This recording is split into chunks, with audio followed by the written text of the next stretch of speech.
Steelers Nation, we are back from our week respite here for episode number 114 of the Still City Insider podcast. I'm one of your hosts, Jeremy Ritz, alongside the Jim Wexel. Jim, how are you this marvelous July day? Why didn't we take this week off, Jeremy? It's the 4th of July week. Well, we want to celebrate the holiday, right? And what better way to do so than talking Steelers football? Exactly. And we have lots of questions from social media this week for us to get into from your readers, Jim. Before we're leaving the thinking to you guys. That's right. This is easy for me because I just get to go through the questions arena. It's just like another week off. But real fast, I want to make a push for our 1,000 subscribers. Jim, we're only 190 away. And we have our target deadline September 8th, which is the Steelers' first regular season game against Atlanta. So we're calling on all the current subscribers out there. Make that push. Tell your family and friends about the show. And those of you who watch and haven't subscribed yet, please click that subscribe button.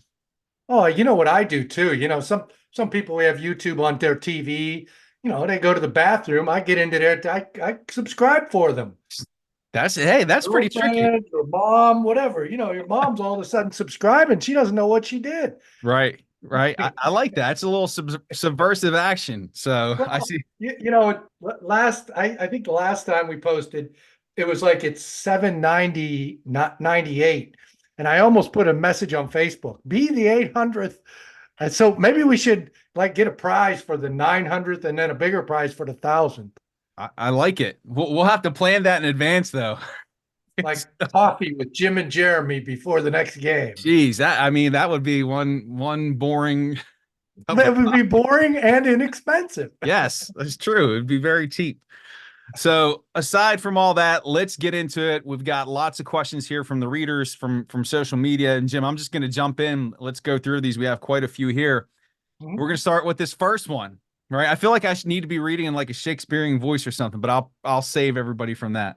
I feel nervous. You feel nervous? You should. These are pretty challenging. We'll go with this first one here. So we still love Russell Wilson here in Raleigh. Professional and a real good person. Never bought into the aloof or diva-like personality that some claim.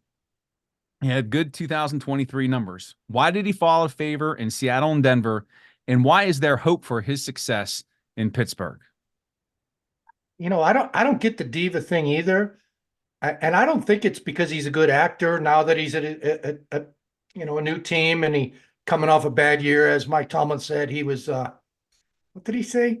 He was burned, or I don't know. I forget the term Tomlin used.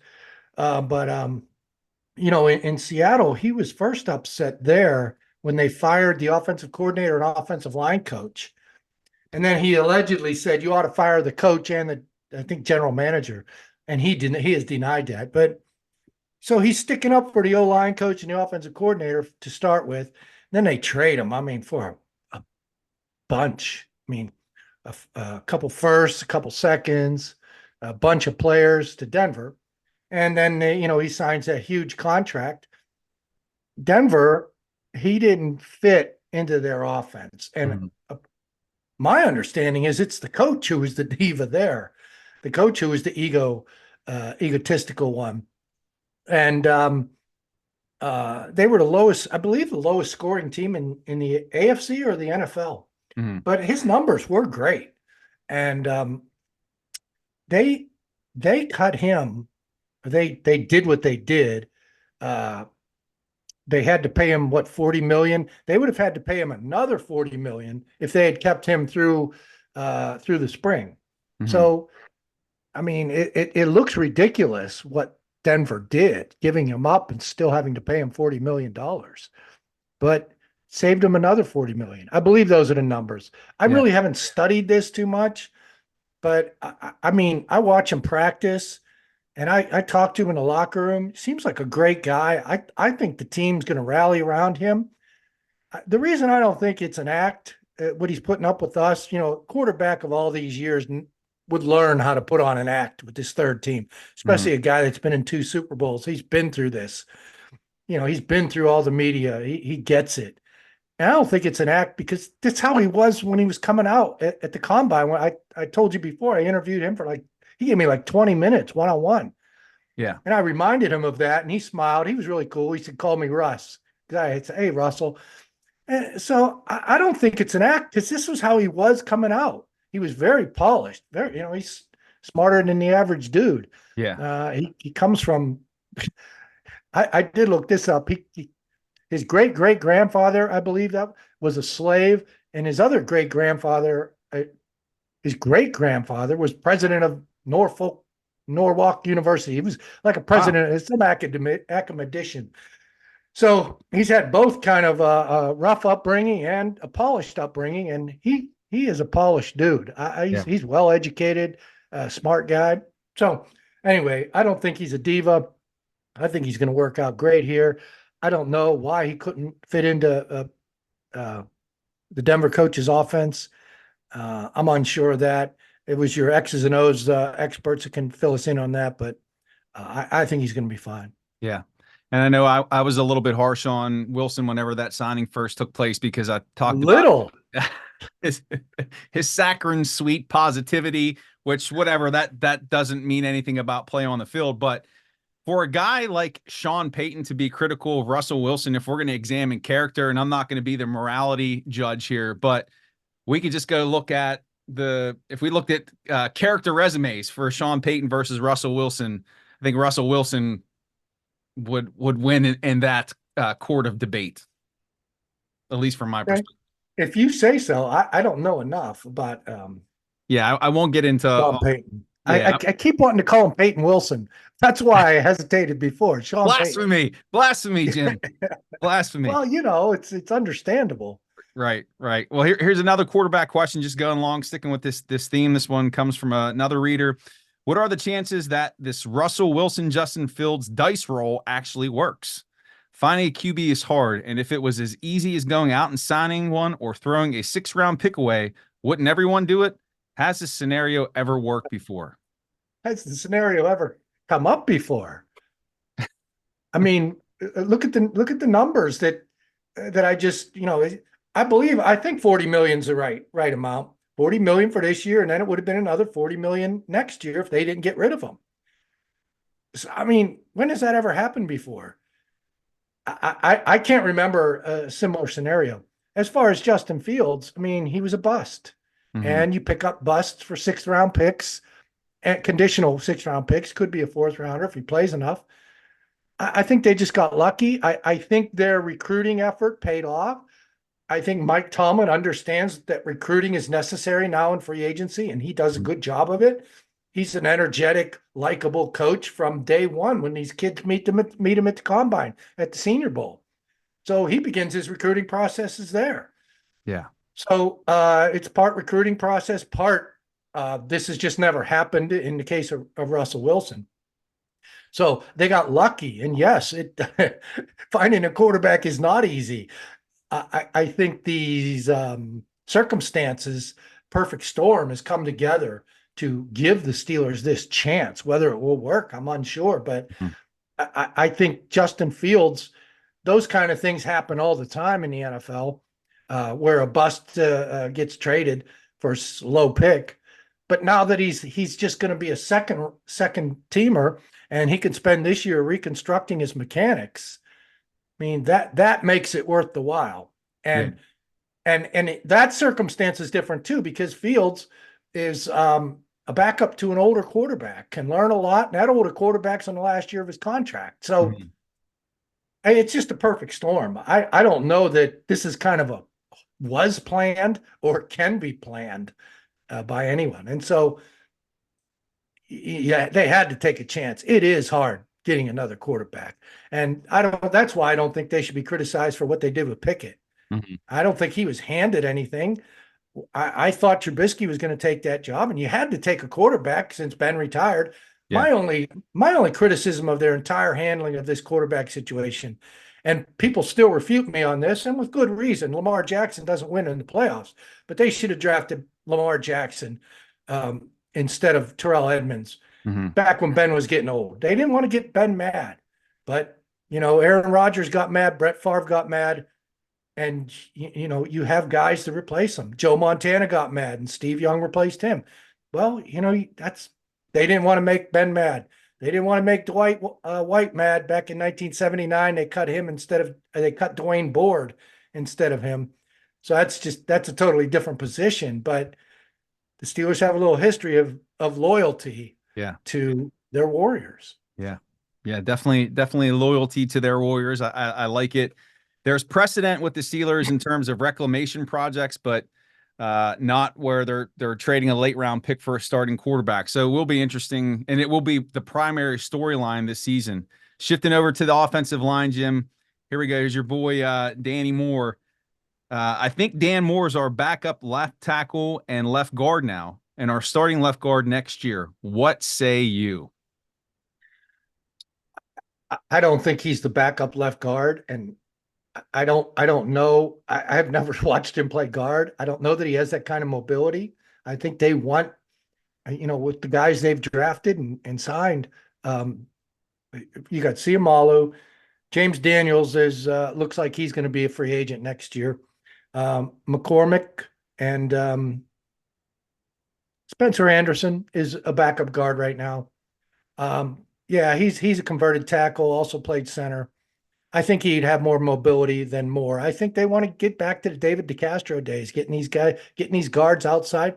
And I wouldn't rule out Fuatano. I really wouldn't. Yeah. Because he just looks like a natural guard. And I know they want to get back to that David DeCastro kind of style. Yeah. He has So I don't know. I'm sorry. I said he has more of a guard build than Dan Moore does. Yeah. Yeah. I think Dan Moore is entering the last year of his contract. I think he's going to leave in free agency. I think he's going to start the season at left tackle. If he does well or gets injured, if he doesn't do well or gets injured, then they move Broderick Jones over. I think Broderick Jones is the swing tackle, even though he's a starter. I know that doesn't sound right. Swing tackles are always your backup. It can go both ways. But I think Broderick Jones is going to be the swing tackle. If Dan Moore gets hurt or proves ineffective, Broderick makes the move. The rookie plays right tackle, Fuatano. Yeah. And, if a guard gets injured, I just wouldn't rule out Fuatano becoming a guard. Mm-hmm. Not soon, but down the road, replacing the DeCastro. Well, they missed DeCastro. Pouncey could get out in front too. Frazier can get out in front. It's a good looking offensive line. I'm not going to be too worried about the specifics just yet. Okay, Jim, you're on a roll. You're crushing these questions. I mean, I don't know about that. Oh man, let's ask the people that asked the questions. Are they satisfied with the answers? I mean, am I making sense? That's the first. You're locked in, man. You don't want to answer that one. It's like regular season here. It's like we played the first game. I can't wait to see. I don't know. I can't answer the Dan Moore question because it's not the regular season. I don't know how he's doing. He's gotten better each year, and they don't like to waste all the time they've put into him just to give a rookie a shot. They're not going to do that. They're going to see how they're going to give him a chance. He's going to get a chance to lose it. Yeah. These next two his job to lose. His job to lose. These next two are short but sweet ones here. And here's I've never seen this nickname before. Okay. How will Lil Hey be used this year? Lil Hey, I assume, is Connor Hayward. I'm assuming, yes. I'm just, I call him CO Hayward, and the other one CA Hayward, and RU Wilson and RO Wilson. Mm-hmm. I don't like using I don't even like using one letter.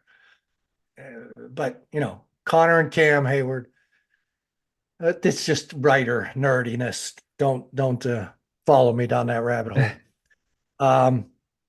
I think he'll be used more at fullback. I think they need a fullback. I think they've got 4 tight ends. If Michael Pruitt shows that he's a player, and I think since he played for Arthur Smith, I think they have plans for Michael, if I'm pronouncing that properly. So that gives them 4 tight ends. I can see them keeping Jack Coletto, the only fullback in camp. I can see them keeping him on the practice squad. He's an interesting character and player. But Connor Hayward, logistically, um, since they have 4 tight ends, he will be used a lot at fullback, is my opinion, because Arthur Smith wants a fullback, Yeah. uses a fullback, a lot of 12 personnel. And I see Hayward, you know, if he's not lined up in the backfield, he'll be used as a offensive playmaking piece, Mm-hmm. Yeah. taking screens, shovel passes, end arounds, things like that. Because he's a good running back too. Yeah. And So I mean, they have used him as a fullback, but I mean, he's got to be a better blocking fullback now. I see him putting in. I don't see him. I didn't see that in the spring. I didn't see anything. I saw nothing. Right, Sergeant Schultz. But I mean, that's what he's got to do to legitimize keeping 4 tight ends. yeah. Well, we've said since he was drafted, he's just a good football player all around. He Yeah. brings that versatility. It will be Yeah. interesting to see if he gets more snaps in that role. But wherever he's been on the field since he's come into the league, he has been effective, and maybe his role will expand this year under the new coordinator. Next, The coaches and his big brother call him Meatball. Meatball. I But like Meatball. Little Hey Hey's all right. Lil Hey Meatball. Speaking of meatballs, I can't wait to see what's going to be served up at training camp in the mess hall for lunch. I'm excited. That's not too far away. You're not supposed to get the fans to dislike you. Oh, okay. Sorry. Because they already do. There are hungry football fans out there. They don't want to hear that you're getting gourmet food and a spot on the sideline to watch football for a living. Well, they already dislike me because they're here to see you. Like, would this guy shut up already? We just want Wex to talk. Oh, well, that's kind of you, but I've been in interactive media too long to know that's not true. All right, Jim, let's jump down here. The next one. What are your thoughts on Calvin Austin competing for more snaps this year? I tell you, he went down south to train with a wide receiver guru, guy who trained Deebo Samuel, CD Lamb. This year there was an injured player that's making a comeback that trained with him, big time receiver. They go to this guru, and Calvin Austin said he unlocked the key to route running for him. And that's all I heard was how open he was getting every time. So you want to delegitimize him because of his size, and he is Dre Archer size. Yeah. I mean, he goes down easy, but he is fast. And if he can get open consistently, and he is very confident. He is very confident in himself. That size, you wouldn't know it by talking to him. He wants to play the outside position. He wants to be a split end. He can get deep. He can get off press coverage. So I like his attitude. And if what people are saying about his route running, how much it has improved. I mean, I know he said it to me the first day when we talked. Mm-hmm. He definitely will get more snaps. Now, whether he is going to answer that number 2 spot, that's the question. Mm-hmm. And sticking with that wide receiver theme here, how concerned should we be with our current wide receivers heading into camp, and can we be a playoff team with them? So that was the perfect segue, right? Perfect. Yeah. How concerned should we be? The thing no one mentions about Brandon Aiyuk and why I dismissed it so long ago, and we never talk about it here. I never write stories about it. This so-called big trade that's going to happen. They're not going to bring this guy in and give him more money than TJ Watt. I mean, the Steelers' payroll is important to them. They guard that. That's the key to chemistry. Mm-hmm. They're not going to bring a guy in, be the number, let's call him 1A, but he's not going to be the number 1. He's not a proven superstar that, TJ Watt and Cam Hayward are going to go, yeah, that's exactly what we needed. They did that with Russell Wilson. They were part of the recruiting effort. Yeah, quarterback. Yeah, pay him more than me, even though they're not. But you're not going to bring in a Brandon Aiyuk who, he's good. Don't get me wrong, but he's 1A. He's not Justin Jefferson. He's not those guys. Yeah. You're not going to give him more money than TJ Watt. That's the quickest way to lose your locker room. It's not all Mike Tomlin that keeps his locker room together. It's a smart approach to the pay scale and the payroll. you know, TJ Watt makes $30 million in cap money. Aiyuk wants $30 million a year in salary. It's just not going to happen. Yeah. They're not going to do that to their locker room. Yeah. Yeah. The Steelers don't do that. So, And that's a great perspective on that. Yeah, I don't know if I've seen that, but that makes a lot of sense. yeah. That makes a ton of So, sense. okay. Well, that doesn't answer my man's question, though. Should we be concerned? Should I we be think, concerned?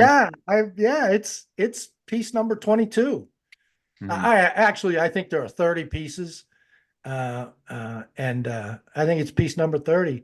Now, Van Jefferson, I don't know if he's a perpetual practice tease because he's tall, fast, runs under deep balls, and he's Sean Jefferson's kid.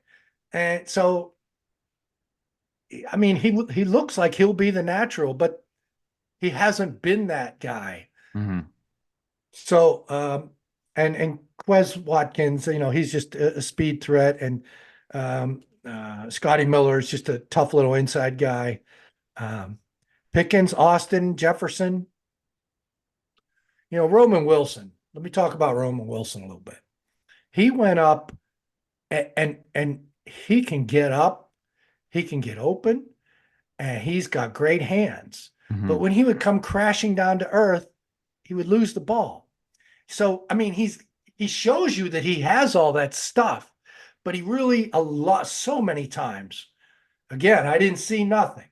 I saw nothing. But he didn't finish. He Mhm. has to finish. That's why you didn't hear a lot of raves about him. Athletically, his body, his hands, you can see it. He just didn't finish a lot of catches. He would have made a lot of fantastic catches. And you thought he made some of them, but the refs are out there incomplete. Mhm. So there must have been a drop somewhere as he crashed to the earth. Man, he gets up. Man, he grabs that thing. Now he's got to finish it. Is it, we've got to see it. We've got to see him finish it. Otherwise, is he a tease as well? Mhm. So that's why people aren't talking much about him right now. He walked away too many times, shaking his head. He was mad at himself, Yeah. but the potential's there. Yeah. So he's got to complete the catch with a football move, harkening back to Jesse James. Or just lay there unconscious with the ball in your hand. I don't know if you have to make a move. Just hold on to the That's thing. that's true. This is true.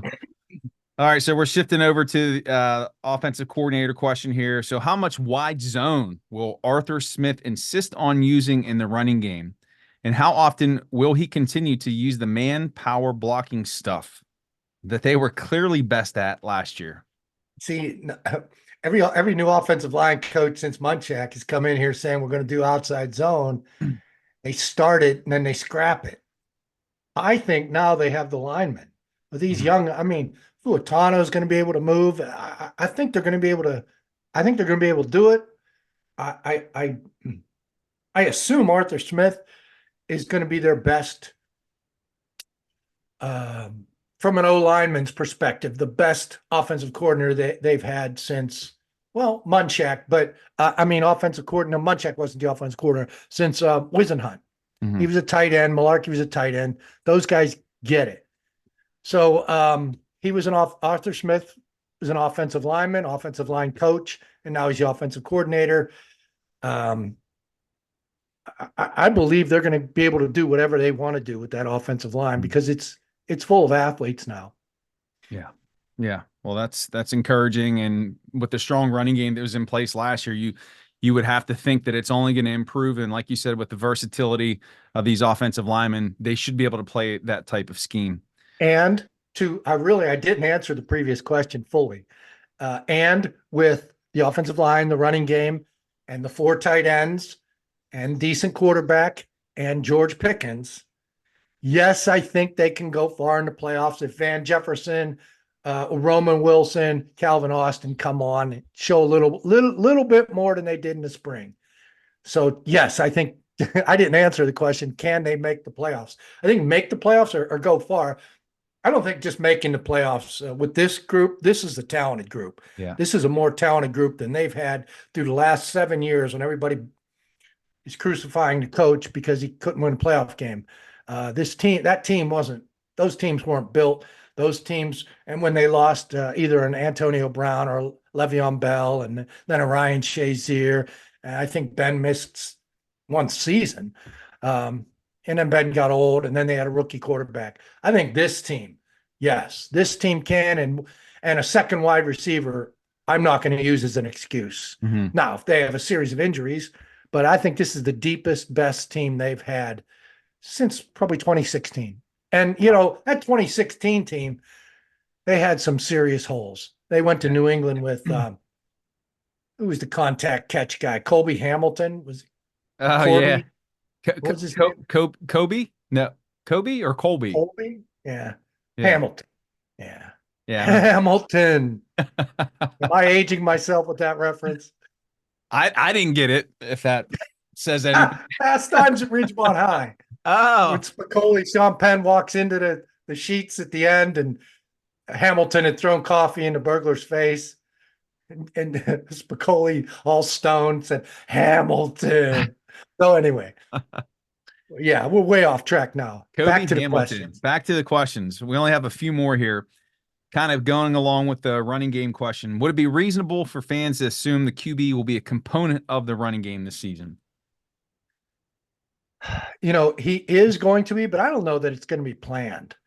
And Russell Wilson can still run.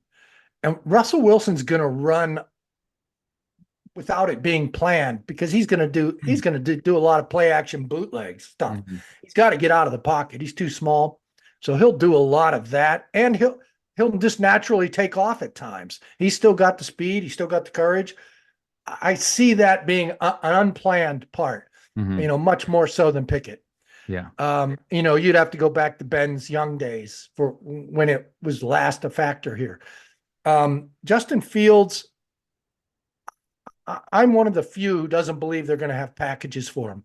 Maybe they'll have something and use it once every 8 games, once every half season, bring in a package. I could be totally wrong. It could be a goal line thing with Justin Fields, because he is a marvelous athlete. Mm-hmm. But I think they're going to want to reconstruct his passing, get in his mind that he's a passer, that he's a quarterback, and treat him like a quarterback. And once he becomes a quarterback, then bring in some run game innovation with him. But I think they want to work on his head and his mechanics. Mm-hmm. And that's all. You're a passer, son. You're a quarterback for us. We want to make you a quarterback. Yeah. I think, what they did with Cordell Stewart, while Cordell, at first, he volunteered for all that stuff. He just wanted to play. But it didn't help his mindset to become a quarterback. Right. So unplanned. It will be an unplanned component of this offense this season. Hey, I hope you burn the tape after this, because everybody coming back at me in a couple months, Hey, this is out there for perpetuity, right? This isn't going, it's in YouTube land. So, Jim, we got 3 more to go. These are some pretty interesting questions. The last one's a doozy. I'm really looking forward to your answer here. But let's hit these 3. This one is, how many defensive linemen will they keep, and who will they be? I thought before we took the questions, I thought we'd do a who's going to make the 53 man. Okay. So I have those answers. That's why it's 4 tight ends, because I think you can fit 4 tight ends if you only keep 5 wide receivers. So anyway, and you might be able to keep 10 offensive linemen. But the defensive line, I have Cam, Benton, Ogunjobi, that's 3. Lowry, primary backup, 4. Adams, mobile, nose tackle backup, 5. Loudermilk and Leal, 6 and 7. And that leaves Logan Lee, the rookie, 6th-round pick, out. I have him circled. If there's injuries, he can make this team. But I think you can keep 7 defensive linemen. I think there are a few more holes on defense than there are on offense. So I think you can keep, I have 3, 5, 7 defensive linemen. Go all the way down to Leal, Montravius Adams, and Loudermilk. Okay. But I have Logan Lee on the practice squad. Yeah. Okay. And that's what I was going to ask, practice squad, if that was a spot you had for him. All right. 2 more, Jim. Man, this has been we're giving the listeners quite the lengthy show here. So they're getting their I was going to say money's worth, but this is a free show. So all the more reason to subscribe. Well, if coffee with Jim and Jeremy isn't enough. There we go. All right, so here we go. This is the second to last. How important is it to not have a slow start to the season with all the divisional games at the end? Well, it's always important to have a fast start. I mean, every win is so important in football. It's not like baseball. It's not like basketball or hockey. 17 game season. I don't think they're going to have a slow start. Mike Tomlin's had a lot of fast starts, and every time there is a slow start, people say, "Oh, Tomlin and his slow starts." I don't. I would guess that if you look through the records, he has the team ready to go. But I really think the team will be able to get itself ready to go. Atlanta, I mean, Arthur Smith's going to want that one. He's going to understand that team best of all. And I think that's a great, especially it's in Atlanta. Yeah, That thing is going to be overflowing with Steelers fans, it's right? true. Yeah, I mean, Atlanta doesn't care about their team. It's still baseball season down there, right? yeah, yeah, And then the second game's at Denver, Russell Wilson. So I mean, your two biggest acquisitions are really going to want to be ready, and they're your leaders. They're yeah. leaders. They're not only two big acquisitions, two primary leaders. I think that will help. And then the third game's at home. Steelers fans will be ready for third week finally coming home. So yeah, yeah, I think they'll be ready. I think they and it will be important, but it's always important. hmm That's definitely a fun start to the year in Atlanta. And you're right. The last time they played in Atlanta, yeah, the Steelers Nation took over, and it was fun to see. But that second game in Denver, Russell Wilson versus Sean Payton and company, it's going to be a lot of fun. But agree that everything's there for a fast start, and that would be helpful. Brings us to our last question. This one, I can't wait to hear your response. This person says, I can't keep straight all the Dans and Arts. Could you give us a quick overview of the Rooney family tree within the Steelers organization? This is a perfect question for you. What they do, how they're related, and who might be next in line to succeed AR2. That's a great question. I'm Perfect not question to sure they close it have. out. I'm not sure they have the Irish tradition in line with a lot of the other Irish. I've seen some different procedures on this, but the Rooneys named their first son after grandpa, paternal grandpa. Their second son after dad. So uh, Art Rooney begat Dan Rooney way back in the 1800s. Dan Rooney was the Chiefs' father. He came to America, Youngstown, Ohio first, and then settled in Coldersville, which we used to have our high school keggers in Coldersville. And there's a plaque down there, the home of Art Rooney, the Chief.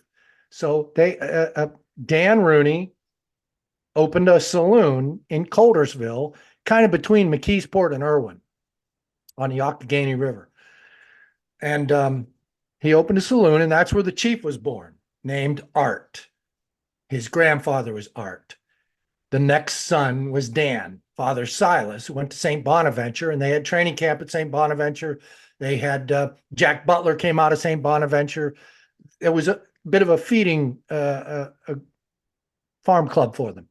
Okay, so the Chief's first son was Dan Rooney, Dan Milton Rooney, DMR, who became the great president, the ambassador. His second son was Art Jr. Art Jr. was the personnel director. Dan Rooney in the 50s and 60s was the Chiefs' main guy with the NFL, helped him with so many things, free agency, working on the draft. He's the guy that drafted Johnny Unitas.